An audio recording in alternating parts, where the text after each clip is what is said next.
Okay, good morning, everyone. Thank you very much, Leila, for putting this together. And it's very exciting to be in the IMPC 5th annual meeting. As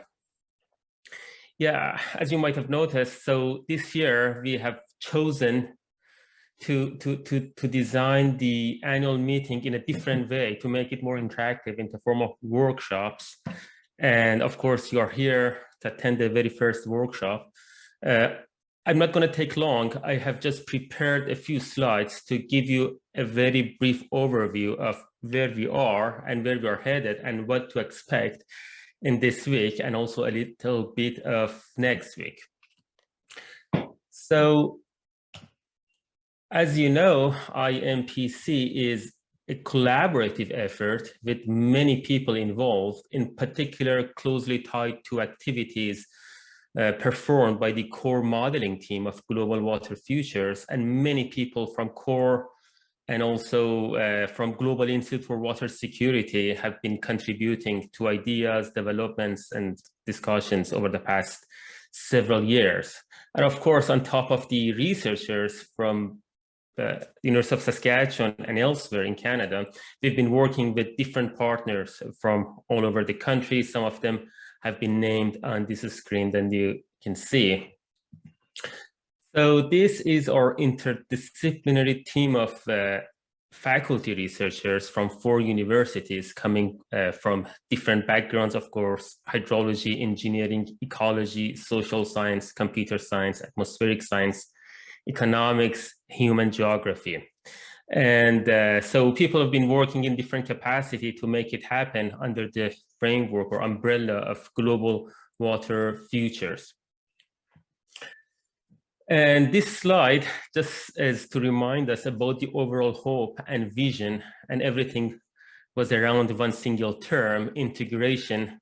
Basically bring the knowledge and science of different disciplines together, and also to bring the models developed by people in different disciplines and couple them offline or online in a way that we can represent the feedback mechanisms between different parts of the natural system, and also built environment in a way that we can really represent the kind of feedbacks that are typically hidden to the analyst, and basically to be able to explore other scenarios, possible unintended consequences of policy making, and so on. And we've been working to bring climate modeling, hydrologic modeling, water resources systems modeling, economic modeling, socio-hydrological modeling, and indigenous knowledge together in this integrated modeling platform. And we have had already some good success stories reported here and there in the form of professional and technical publications or other media. And there is a progress video that Leila and I put together last week. And just to save time during the online meetings, we generated this video, we put it on YouTube. It's about half an hour that gives you an overview of what I have been doing, in particular in collaboration with many of you and IMPC researchers around integrated modeling, sensitivity analysis, and machine learning, and how, in particular, co-evolve machine learning along with our progress in process-based or mechanistic modeling as well. So here is a list of upcoming events. Of course, we are in the very first one, visualizing water resources model results, that I'm very excited about. And this, so there has been a lot of efforts on the back end to generate the water resources model and to generate a range of scenarios. And it's now time to visualize those. And Professor Gutwin and AP have been working extensively in the past couple of years on this to make it happen. So we are in exploring the water scenario explorer. I love that title. And of course, there are 3 more events coming up later this week and next. And just make sure to follow up on Twitter, website, YouTube channel, and so on. And I think I leave it there. I'm turning it back to you, Leila. Thank you so much, Saman, for that. The full video link I posted on the chat there, so feel free to explore more on our YouTube channel. One thing I did want to mention, we are recording the presentation section or the demo section of this meeting, but we are not going to be posting the rest of the discussion because we do really want this to be a very comfortable, safe space for everyone to feel free and provide your comments and feedback, constructive criticism. We really want to hear from you. So that part of our meeting today will not be recorded and posted. And now with that, I will hand it over to Ana, or in short, we call her AP. And she will walk us through the Water Scenario Explorer. AP, you'll know when to introduce Leila as well, who'll tell us a little bit more about the modeling backend. What model, what results, what analysis is really going into the backend of this visualization tool. AP, you're on. Yeah, hey everybody. Leila's going to be kind of kicking us off with some information about the model, but just to give you a quick overview of what the day is going to kind of look like. Leila's going to take us through kind of just an overview of the model, but we're not going to get too far into the nitty-gritty, but just enough to kind of satisfy your curiosity about what's all the work that's gone into the results that we're going to be exploring later. After Leila's presentation, we're going to go through the tool and just kind of look at some of the elements that you can use throughout it. And then we'll try to dig into a scenario or two before we kind of get into the discussion part of the presentation to just kind of explore more deeply what are the things that this data can tell us. But for now, I'm going to hand it off to Leila. Thank you, AP. Hello, everyone. I'm going to share my screen and then start from there.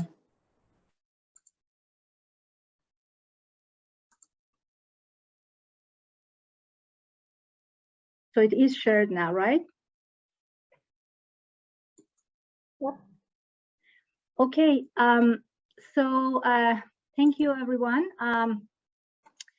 My name is Leila Eamen. I'm a postdoctoral fellow at Global Institute for Water Security, University of Saskatchewan, and I'm working under core modeling team of a Global Institute, Global Water Futures. And I'm working on the integration part of the story. So this is a brief interview or introduction into the model that is behind this Water Explorer tool and the policy scenarios that you can see the results of in the tool. So here are the names of colleagues who have contributed to the development of the model or policy scenario generation, or both, over the past few years. And with that, I will start the presentation with a brief background on the Saskatchewan River Basin. So if you don't know where Saskatchewan River Basin is, it is located in Western Canada, a large and multi-jurisdictional river basin with an area of almost 406,000 square kilometers. This river basin is mainly located in Alberta and Saskatchewan, with a small portion in Manitoba.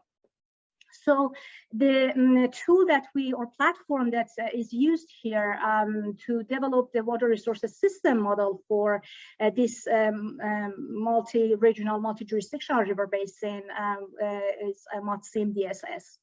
MODSIM DSS is a river basin simulation platform, and it is a node link network, basically. I'm getting into this in a minute. Originally, this platform was developed at Colorado State University. But the MODSIM model for the Saskatchewan River Basin captures water resource operations by accounting for reservoirs, diversions, and so on. It also accounts for water allocation priorities based on the water licensing system that is in place in the Saskatchewan River Basin. And it covers the entire river basin. So the whole Saskatchewan River Basin from Alberta all the way down to Manitoba. Here's a snapshot of one of the submodels of the MODSIM model for the Saskatchewan River Basin. This submodel shows the South Saskatchewan River Basin in Saskatchewan. It is a node link network, as you can see, where nodes represent water resource or water demand sites, and links are carriers that connect these nodes. So in this case, for example, river reaches. So there are many elements to this model. So the most visible parts of the model now, or elements in the model now, are these blue circles that represent inflow, and the purple squares that represent demand sites. So the MODSIM model for the Saskatchewan River Basin includes two types of demand nodes: irrigation demands and non-irrigation demands. So all demands for water other than irrigation are aggregated together under non-irrigation demands. We also have these tiny red triangles that represent reservoirs. In addition to these elements of water resources system that is captured in MODSIM, each MODSIM submodel here is connected to other submodels for the Saskatchewan River Basin through the flow that it receives from the upstream submodels, or the flow that it passes to the downstream ones. So for example, this particular submodel that you see on the screen receives water from Alberta South Saskatchewan River submodel and Saskatchewan North Saskatchewan River submodel, and passes the flow to the most downstream part of the Saskatchewan River Basin, which is Manitoba Saskatchewan River submodel or subbasin.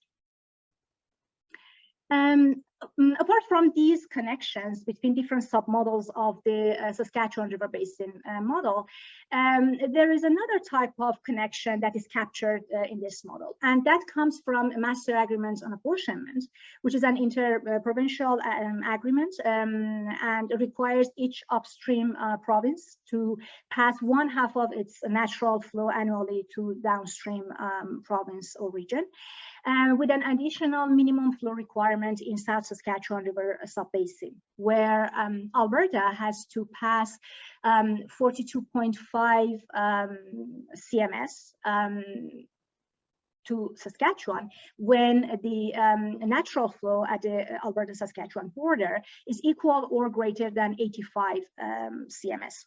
Otherwise, 1/2 of the natural flow at the border. So these connections between different parts of the Saskatchewan River Basin are also included in the MODSIM model and captured by the MODSIM model. Now here is a schematic of the MODSIM model for the Saskatchewan River Basin with all submodels and their connections. You can see the names of different submodels in boxes highlighted in orange, and the snapshot that I just talked about 2 slides ago was related to this part of the river basin, South Saskatchewan subbasin in Saskatchewan. And here are the connections between this part of the model and the rest of the river basin, Saskatchewan River Basin, and the corresponding submodels. Overall, the MODSIM model for Saskatchewan River Basin consists of 8 submodels, 174 irrigation demand nodes, 232 non-irrigation demand nodes, 58 storage reservoirs, and 30 hydropower plants.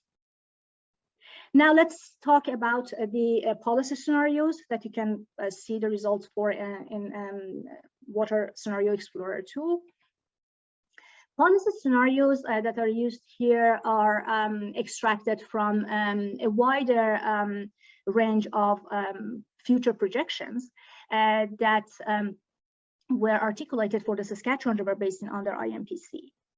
So we have 3 groups of scenarios here. The first group includes crop mix scenarios, and we have 3 scenarios under this group: meat-based diets, plant protein diets, and warm season crops. The next group, the second group, is related to irrigation expansion, and we have 1 scenario here. That scenario is the 460,000 acres irrigation expansion project in Saskatchewan. And the third group is related to the changes in irrigation efficiency, and we have one scenario under this group, which is which improves irrigation efficiency from whatever it is under the status quo to 85% in Alberta and Saskatchewan. So we have these three groups of scenarios and a baseline or status quo. And from the combination of these three groups, the scenarios under these three groups, we generated a list of policy scenarios. You can see here the scenarios themselves and their combination with each other, basically the three crop mix scenarios, and then the combination of all three groups of scenarios in the end. And these 15 scenarios plus baseline were simulated using the MODSIM model that I just talked about. And the results are presented in the Explorer Scenario Explorer, Water Scenario Explorer 2. Is available, I guess. So I'll stop here, and I'm happy to take questions. I just try to avoid any unnecessary details or just diverting your attention to unnecessary modeling details, but I'm happy to talk about them or take any comments, thoughts on both model or policy scenarios, or you can always reach out later on with your comments, thoughts, or questions. And thank you for your attention. As someone who does coordination work in between the teams, I know that there really is a lot of complexity that Leila could dive into. So we wanted this workshop to be a little bit more focused on the user interactivity element of the visualization tool. But we definitely wanted everyone to see where those visualizations are coming from, where those scenarios are coming from. So please feel free to ask questions on the modeling end as well, and we have Leila here.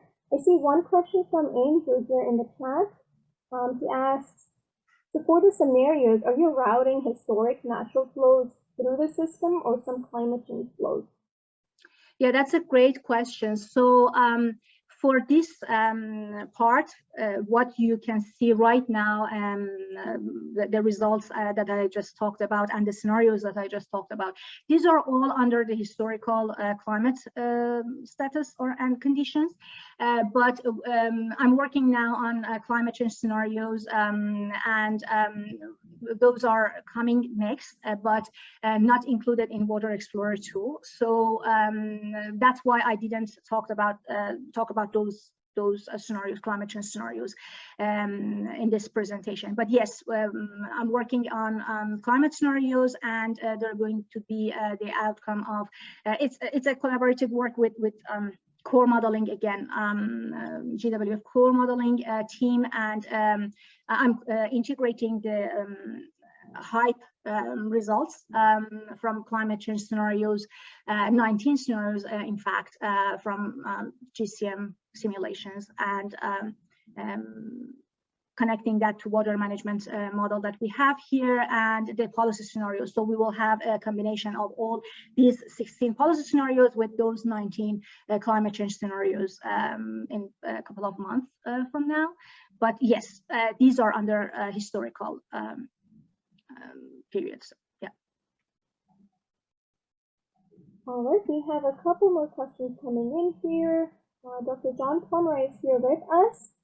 He's commenting very interesting presentation, and he's asking, have you seen outcomes where the minimum transboundary flows that are part of the master apportionment agreement cannot be met? So that's a great point. Yes. Under the some of those irrigation expansion and, for example, crop mix scenarios where we have those high demand crops in the mix, there are some steps, not annually for the general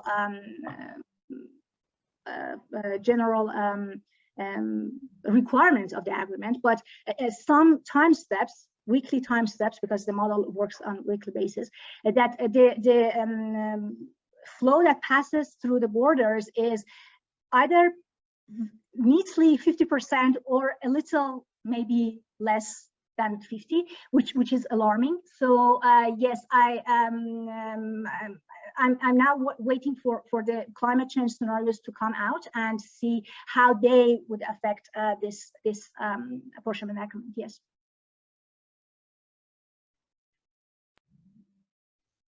Leila, I think Eamen sent me a question instead of to you. I can read it. Sure. Hello. Hold on, Saman. I just wanted to call attention. John, I saw you. Maybe you were trying to unmute and respond to Leila's comments there. Am I correct in saying that, or? Oh, Leila, thanks. Yeah, just very quickly, there are absolute minimum flows as well as the 50% of naturalized flows in the master agreement. Yes. And yes, I think those are more worrisome than the 50% usually. Yes, those 42.5 CMS when it's yeah. So that was what I was referring to. At some time steps we don't have that's one met, although 50% is there, but it's shaky because it's 50% or 52%, but then the minimum flow is not met. So that is kind of I mean, we can talk about those results sometime if you're interested in. I'm happy to do that. But yes, you're right. I mean, those are considered in the model, and the results are generated for both 42.5 CMS and 50%. Okay, great. Thank you so much. Thank you. Thanks, John, for that comment. Sorry, Saman, to interrupt you. You were reading Eamen's question. Eamen, so for everyone that may have not met Eamen Haknigatar, he used to be the original INPC project manager. Yeah, so I think he just sent it to everyone. I can read it loud. Great work, Leila. Are the irrigation demands based on actual withdrawals or the licenses? Hi, Eamen. So this is a great point too. The irrigation demands are now based on an irrigation water demand model that we developed for the Saskatchewan River Basin.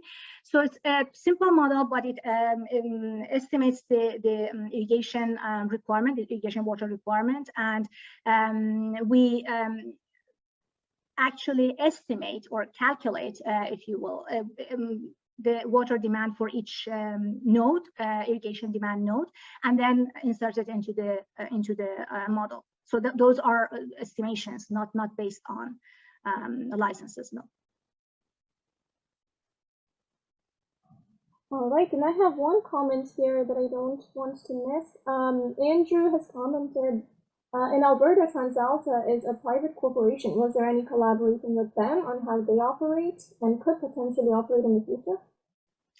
So I don't think that there is any active cooperation right now between any of the stakeholders or decision makers and the team, to the best of my knowledge.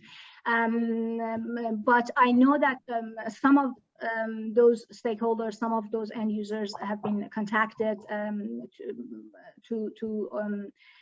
just presenting the study, the research to, or inquiring after some sort of more detailed or more accurate data or information. But I don't think there is any sort of active collaboration right now at the moment in terms of just using or interacting for the modeling. I don't think so. I can say a few words about that. So this dates back to when Mustaqim was working at this model a couple of years ago, and back then we had some conversation with TransAlta, and of course there is a lot of confidentiality issues, in particular in real-time operation, but our objective was not real-time operation, our objective was scenario analysis. So we basically wanted to know their general priorities in operation rather than their actual real-time operation in response to different things. So back then we tried to build in what we understood on how they operate the system. And of course, there has been some dynamics over the years, for example, in the wake of Calgary 2013 flood. And so basically we've been trying to incorporate them as much as possible. But when you look at the operation, it's not exactly how they operate on a day-to-day basis, because they do optimization perhaps on a daily basis to basically maximize benefit. And that's not the objective of our modeling. What the objective is to have a basin-wide modeling platform that gives us some insight into possible futures. Thank you so much, Saman. And we do, AP and I had a little chat here, thinking that we might need to move on to her demo to leave enough time for discussion for the visualization tool itself. Khalid, I see your hand is there, so please go ahead and ask your question. I see one more question in the chat from Mariam. Maybe we can get to you, and I think it's a little bit more detailed question on the modeling, so maybe we'll get to you after, towards the remaining period of the discussion at the end of the meeting. Yeah, so thank you, Leila, both Leila. So my question is, as you mentioned, for the irrigation demand, you use the estimation or calculated flow or from your calculations. So is there any specific reason why you are not using the license flow? I'm just curious to know which one is actually taking out more water from the system, because sometimes the license amount is overestimation. They might not be using. So I'm just interested to know first the rationale of using the estimation flow rather than the license flow. And if you try both, then which one works out better? Yeah, thank you, Khaled. That was a good point. Yes, you're right.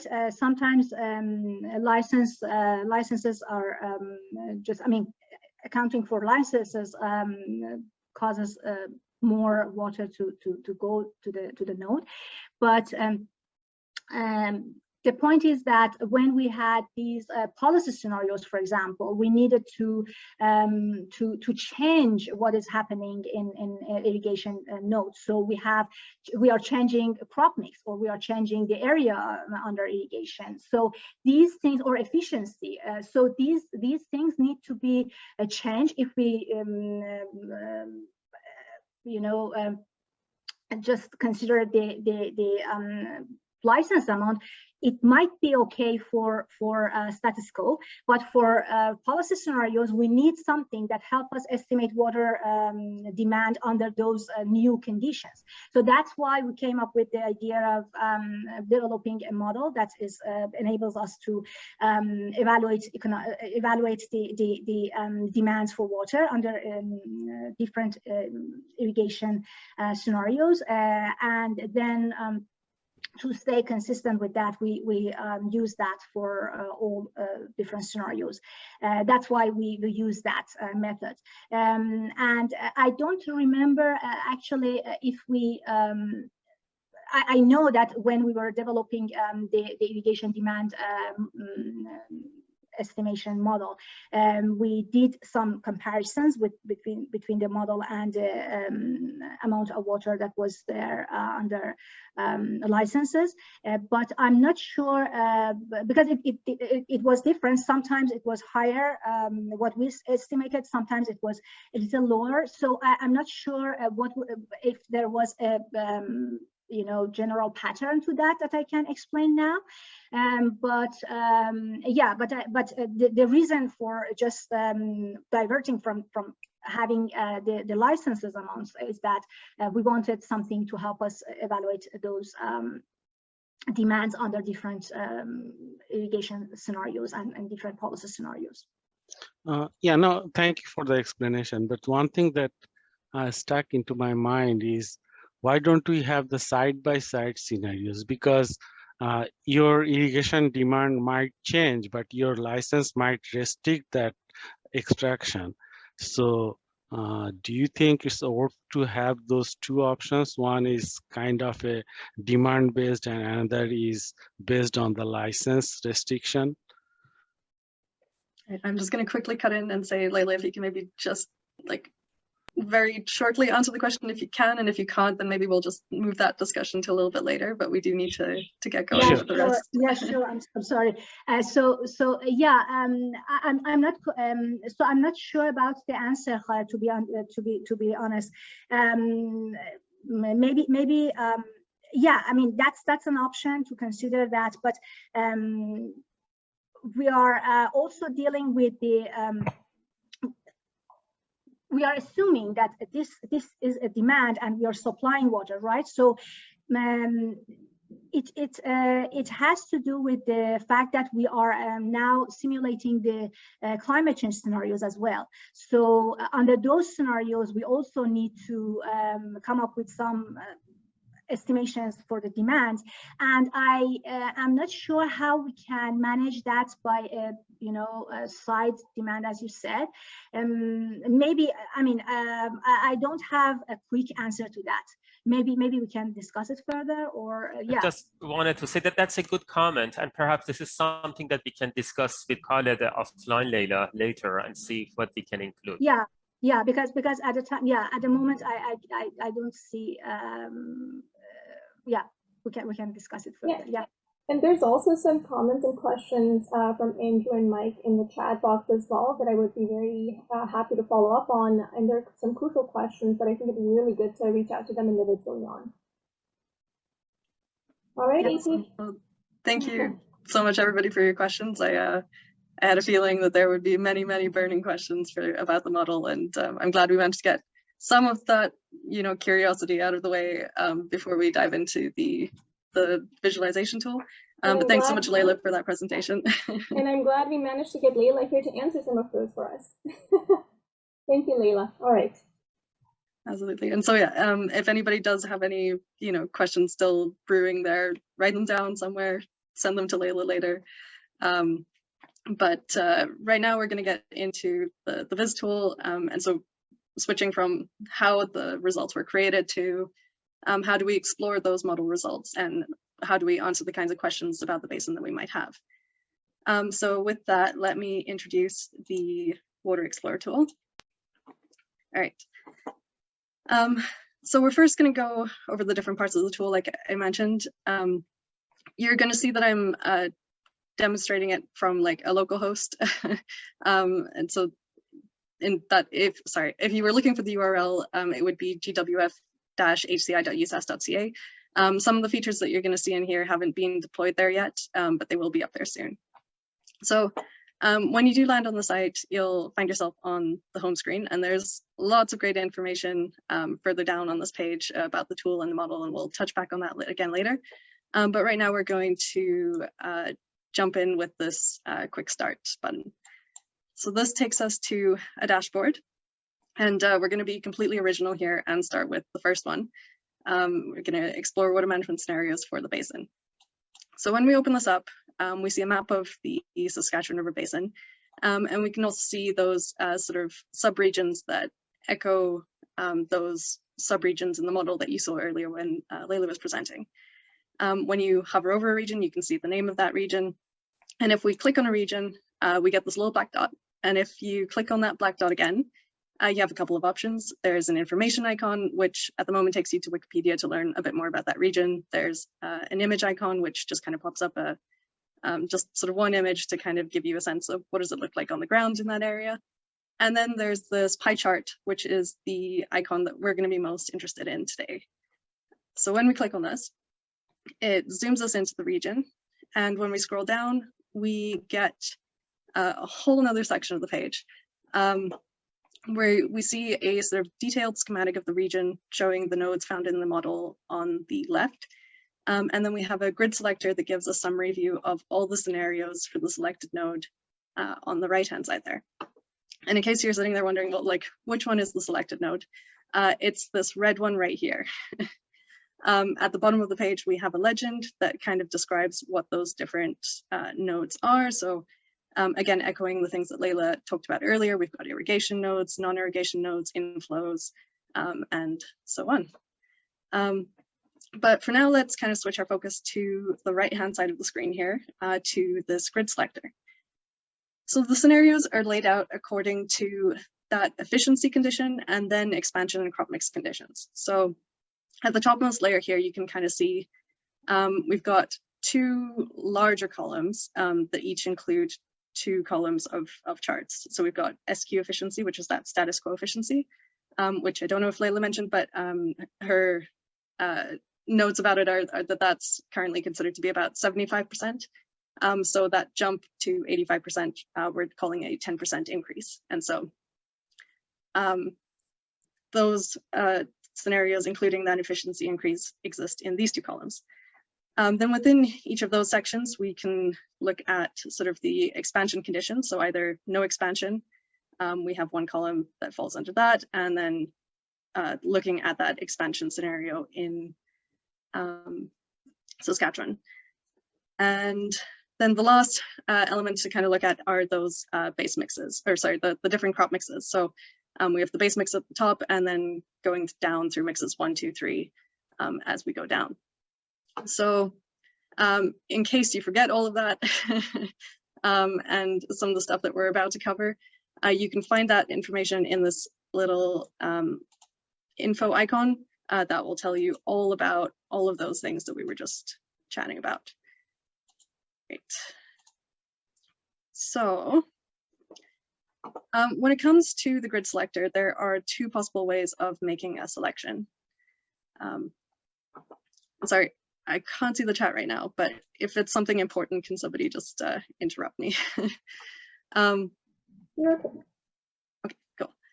So there are two ways to make a selection in the grid selector. The first is the single select method. So that's when we just want to look at one scenario. For that, all we have to do is click on the scenario of interest. So in this case, I'm just going to use the base case. What you see then is that our grid selector has now become sort of the mini grid selector on the left. And then we have an enlarged version of the chart on the right. Now we can zoom into this chart and explore either through the scroll bar here or by scrolling into the chart itself. And then above the chart, you'll see that we have some panels. These are meant to show critical indicators. Leila and other wonderful folks in the IMPC community are all working on critical indicators tied into this flow data. But since they aren't quite ready yet, we just have some temporary items there to draw on some very simple calculations. For now, I'd say just ignore the spawning rate panel, but the summer and winter panels can be of interest when we click on another scenario. For example, I'm going to click on mix 2 with expansion. We can kind of see that the summer flow decreases by about 1% and winter flow increases by about 1% when we're looking at this Diefenbaker node.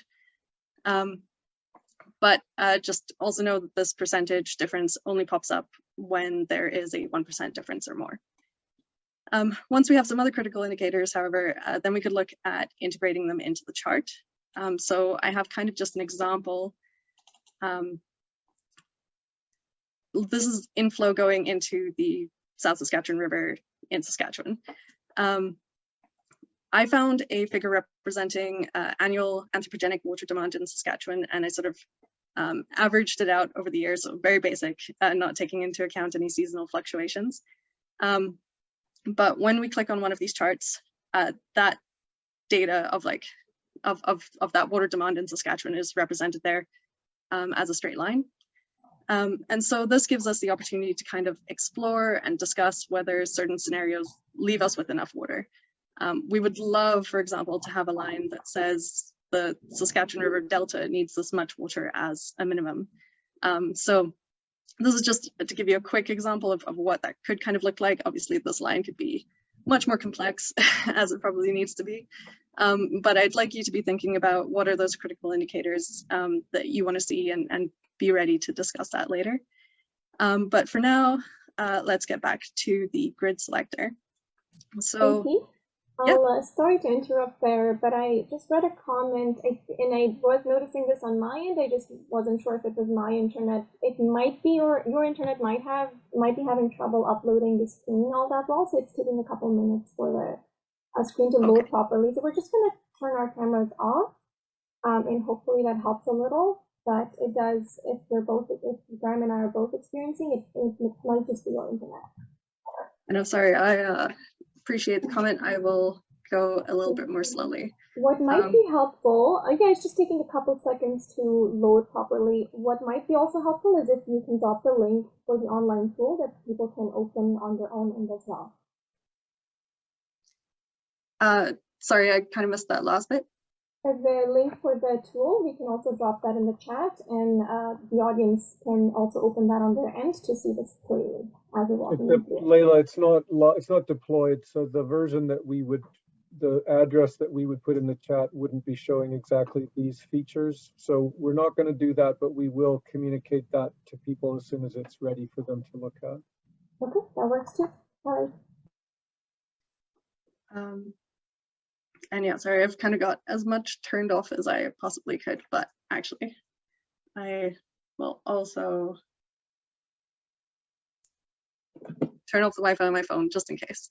All right, so hopefully you guys can see the grid selector again, populated with charts. Yes, I'm gonna assume yes. Okay. So what I showed you beforehand was just kind of the single select method. So you just clicked on any one chart and you got to see an expanded version of that chart.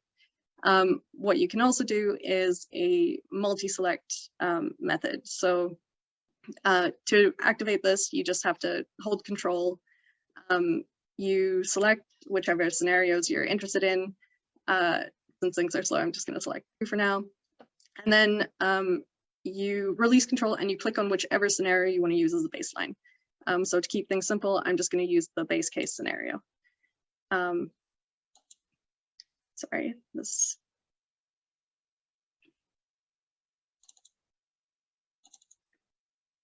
Shouldn't. Okay. That node is being a little weird, so sorry to do this, but I'm just going to quickly refresh. And take us back there. Apologies.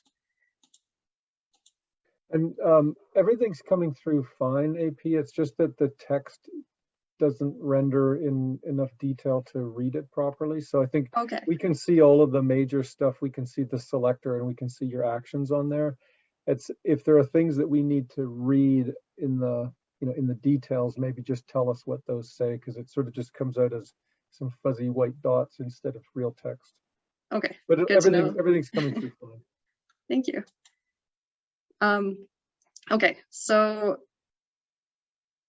the little icons or the little bits of text that are next to the mini chart icons, those are just sort of abbreviations of the different scenarios, and they're all kind of listed elsewhere in the tool, and as you get to know them, you'll understand them.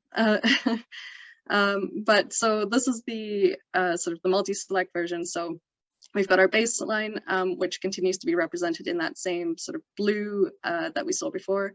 And now we have this comparison data that is being represented in yellow over the blue chart.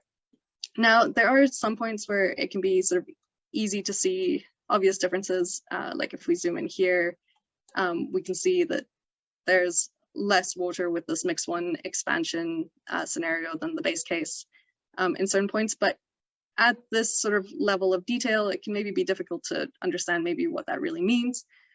So there's an opportunity to look at the difference in more detail. So this view just sort of compresses that baseline to a straight line, and then shows how much the comparison lines differ from the baseline. So just trying to make what those differences mean much more obvious. So in this case, what you maybe couldn't tell beforehand is we're looking at about 50 million cubic meters less per week with this line right here. So just gonna switch this back. We won't dig into that too much right now. We'll kind of get back to that part of the tool later, but for now I'm just going to quickly finish up showing you what the rest of the tool looks like. So if we go to the dashboard, this second tab is filter your search. So this is where you're maybe going to go once you're more familiar with the tool and you really want to quickly jump to a location of interest or a particular node. So when you open it up, you get a sort of an alternative version of that map, and this is much more aligned with how the sort of the nodes are laid out in the model. But if you prefer the Basin map, you can click on this toggle icon right here, and that will switch it up for you. But in this view, you have a couple of quick links to places of interest. So we could jump back to Diefenbaker again. When we scroll down here, we have the same setup that we did before. But what you can do now is you could choose to filter out certain icons of certain types.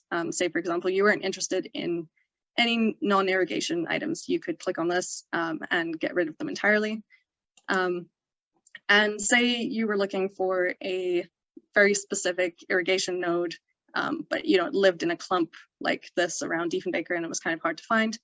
Then you could go in and you could find the particular node that you're looking for and isolate it like that. And you can have multiple nodes showing at a time. So that's that.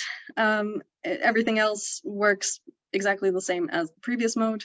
Then the last section that I'm going to show you live before I just quickly switch to a video is this learn more about the model and the tool, that third tab. So that takes you back to the home page below where we were before.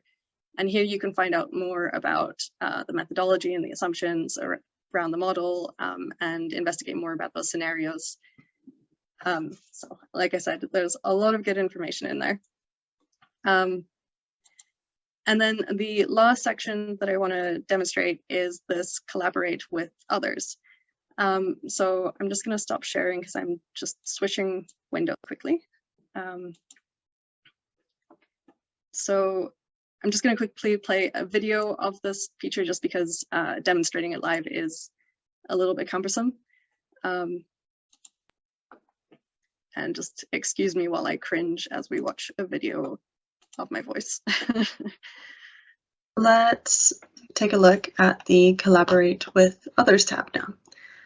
So this mode allows for real-time screen sharing between users while allowing all users to interact with the system, changing the system for all the users when they do so.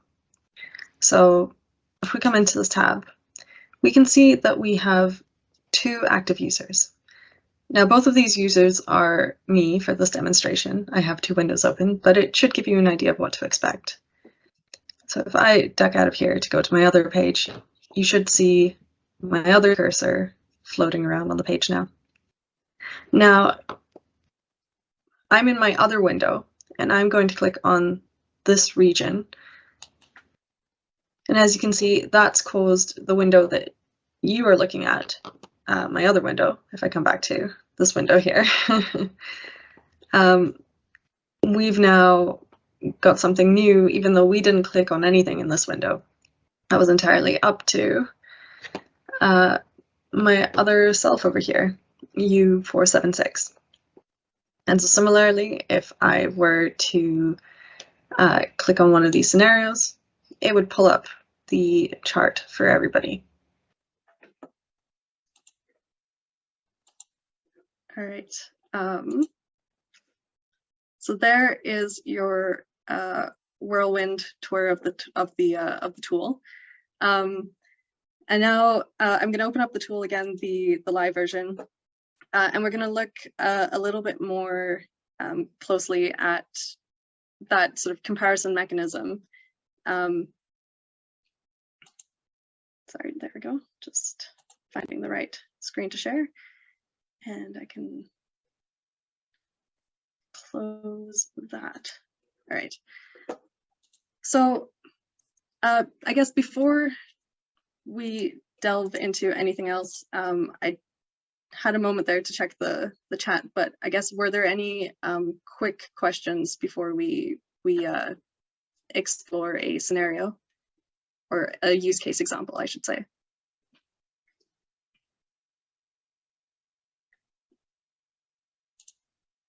Nope. All right.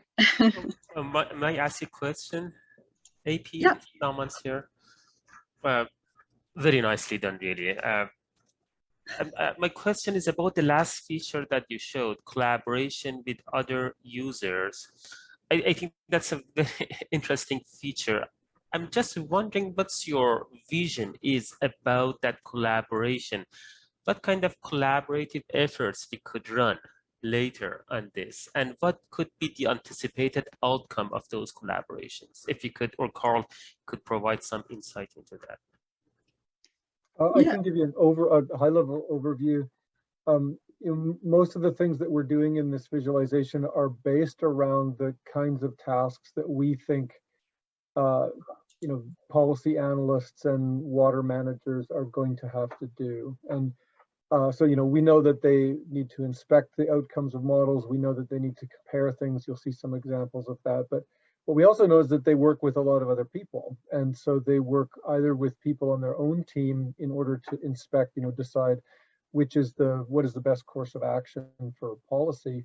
But then they also work with stakeholders, and they need to either explain things to them or gain information from them and discuss various possible outcomes. And so the collaboration tool is really focused around either internal or external collaboration that these policy analysts or water managers have to do.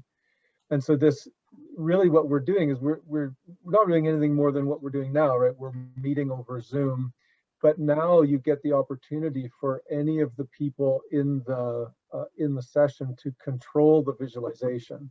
And so we are just moving from kind of a one person driving the system, what you might get on Zoom, through to everybody being able to poke away at the model and do, and say, what about this? Or let's click on this.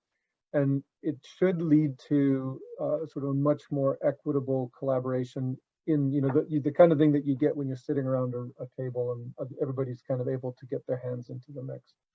That's the goal behind it, but it's pretty simple, right? There's nothing more than being able to point at things, and when you click on something, it goes out to everybody who's in the group. Yeah, that's a very neat feature. Thank you. Thank you, Carl. Yeah, there's a lot of power in being able to say this when you would normally just be a spectator. You've probably encountered it, just over Zoom calls, just move your mouse over to the left, just a little bit more. That thing, there you go. That's the one that I'm talking about. That, with this feature, you can just go in there yourselves and point with your mouse and say this. But yeah, so exploring a scenario a little bit deeper, we're going to look at sort of inflow to Saskatoon. So I found a figure that says that sort of Saskatoon takes about 900,000 cubic meters of water out of the river per week. And so I haven't put in a critical indicator line. It would be very close to the bottom on this chart. But of course, we would never want this anywhere on this line to come close to that line, because that would mean, the riverbed, the river in Saskatoon would be a riverbed instead of a river, and would cause so much hassle to people downstream. But so maybe this is the kind of question that people in Saskatoon have of, how much water do we need coming in to Saskatoon that we can still get what we need, but we're still letting up enough water continue downstream. So maybe they're particularly concerned about what kind of crop mix people are choosing to use in Alberta and Saskatchewan. So we can take a look here.